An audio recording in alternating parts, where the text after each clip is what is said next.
ఒకరికి సాయం చేసి 10 మందికి చెప్పుకోవడం ఈ వీడియో యొక్క ఉద్దేశం కాదు. ఈరోజు మా అన్నయ్య పుట్టినరోజు సందర్భంగా ఆనందమార్గ్ చిల్డ్రన్ హోమ్ దగ్గర బ్రేక్ఫాస్ట్ ఫుడ్ పెట్టడం జరిగింది.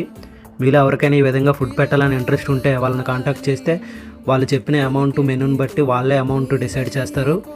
మీరు ఎంత దూరంలో ఉన్నా సరే వాళ్ళకి ఆ అమౌంట్ పే చేస్తే ఆ పిల్లలకి వాళ్ళే ఫుడ్ పెడతారు. వాళ్ళు ఎంతో చక్కగా ప్రేయర్ చేసి విష్ చేస్తూ మనకి వీడియో కూడా చేసి పంపిస్తారు. మనం దూరంగా ఉన్నా సరే, లేదు మీరు విజిట్ చేయాలనుకున్నా పర్వాలేదు. మీకు అడ్రస్ డీటెయిల్స్ ఏమైనా కావాలంటే వీడియో ఎండింగ్లో పెడతా. చూడండి వాళ్ళు ఎంత చక్కగా ప్రేయర్ చేసి విష్ చేసి చెప్తున్నారో బర్త్డే విష్ అనేది.